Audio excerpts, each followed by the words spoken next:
युवा राजद के प्रदेश अध्यक्ष राजेश यादव के पूर्णिया आगमन पर नवीन नगर स्थित युवा राजद के जिला कार्यालय में भव्य स्वागत किया गया। इस मौके पर युवा राजद के प्रदेश अध्यक्ष राजेश यादव ने कहा कि बीजेपी पार्टी बाबा साहेब के बनाए गए संविधान को बदलने पर आमादा है। लोकतांत्रिक प्रणाली को समाप्त कर देश में राजतंत्र थोपने का प्रयास किया जा रहा है। आने वाले लोकसभा चुनाव 2024 में देश की जनता इसे बर्दाश्त नहीं करेगी और केंद्र से भाजपा सरकार को बेदखल कर देगी।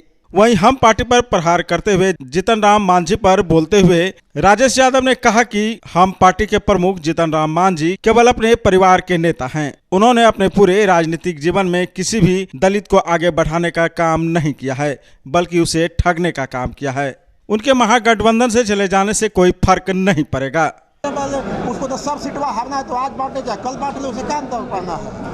क्योंकि महागठबंधन तो सब सीट जीता हुआ है, सिर्फ घोषणा होना है कि किस दिन हमारे पास आ जाए। इसलिए उनको तो सब सीट हारा हुआ एनडीए, कौन सीट जीतेगा?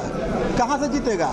ले जाइए, ठेला चलाने वाला, अंडा बेचने वाला, साइकिल का पंचर बनाने वाला, दूसरे के घरों में काम करने वाले हुए माँ बहने, दूसरे के खेत में मजदूरी करने वाला हमारा भाई, तो सबको मालूम है कि इस देश का प्रधानमंत्री झूठा है। और जब वो सबको मालूम है कि झूठा प्रधानमंत्री है, सब लोगों ने मन बनाया है कि 9 साल में मोदी जी ने हम लोग को सिर्फ ठगने का काम किया है, सिर्फ ठगा है, झांसा दिया है। और उन्होंने कहा भी दिया, उनके पूर्व राष्ट्रीय अध्यक्ष और वर्तमान गृह मंत्री जो बीजेपी के नेता, उन्होंने कहा भी दिया कि भाइयों, इस देश के भाइयों, एक बात समझ लो कि जो चुनाव में हम बोलते हैं उसको करते नहीं हैं, हमारे बातों पर भरोसा मत करो। उन्होंने खुद कहा है, हम नहीं करो, वो कर रहे हैं। इसलिए जनता इंतजार कर रही है, सिर्फ समय का मांगे, जब चुनाव का घोषणा होगा उनको जीरो पे आउट होना है। दलित का नेता मांझी जी तो महागठबंधन को छोड़कर चले गए, क्या असर पड़ेगा?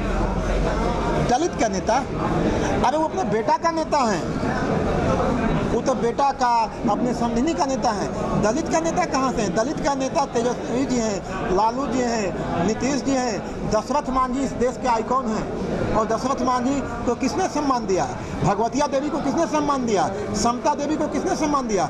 मांझी जी बता दें कि अपने 40 साल के करियर में एक भी दलित का नाम बता दें कि जिसको उन्होंने सम्मान देने का काम किया। हाँ, किया है, अपने समधिन का काम किया है, अपने बेटा को बनाने का काम किया है। और गिन लीजिए, तेजस्वी जी, लालू जी, राबड़ी देवी जी, नीतीश जी, एक से एक जिन लोगों को नीचे से उठा करके पत्थर तोड़ने वाली भगवतिया देवी को उन्होंने पार्लियामेंट भेजा, नीतीश कुमार जी ने अपनी कुर्सी खड़ा होकर के मुख्यमंत्री की कुर्सी पर दशरथ मांझी को, ये नेता होता। नेता कोई किसी समाज में पैदा होने से कोई नेता नहीं होता है। और एक बात और समझिए, मैं आपके माध्यम में कहता हूँ, कुछ लोग समाज के नाम पर जो है ना सुपारी लिए हुए हैं। कभी यादव समाज में भी पैदा होने वाला लोग इस इलाके में घूम रहा है, लेकिन वह समाजवादी नहीं हो जाएगा, वो एजेंट लोग हैं। और समझिए कि कुछ एजेंट पैदा होते हैं जो दूसरे के नाम पर, जात के नाम पर, धर्म के नाम पर गरीब गुरबा के अधिकार को कुचलते हैं। इसलिए ऐसे नहीं हो कि कोई किसी जात में पैदा हुआ उसका नेता होगा। नेता वही होगा जो उस समाज के लिए काम करेगा, उस कौम के लिए काम करेगा।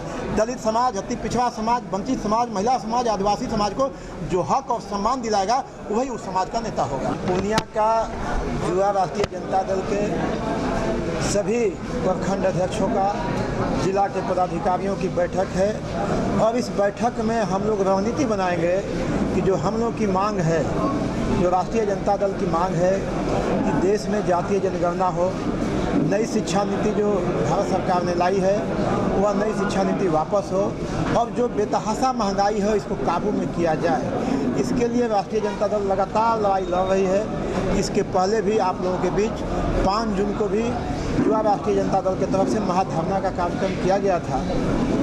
इसके अगले चरण में हम लोग आज आए हैं और सभी साथी यहाँ बैठे हुए हैं। हमारे सभी पंचायत के भी साथी हैं, प्रखंड के साथी हैं, जिला के साथी हैं, और हमारे वरिष्ठ साथी हैं, बंटी सिन्हा जी हैं, पार्टी के जिला के अध्यक्ष युवा इकाई के नवीन यादव जी हैं, सोना पासवान जी, सभी साथी हैं। और हम लोग बैठ करके आज तय कर रहे हैं कि किस तरह से पूर्णिया जिला को गोलबंद किया जाए इस मसले पर कि अगर भारत सरकार नहीं सुनती है तो हम लोग का रास्ता क्या है। हम लोग जनता के बीच में जाएंगे, क्योंकि राष्ट्रीय जनता दल गरीबों की बात करती है, न्याय की बात करती है, समानता की बात करती है, उनके हक और अधिकार की बात करती है।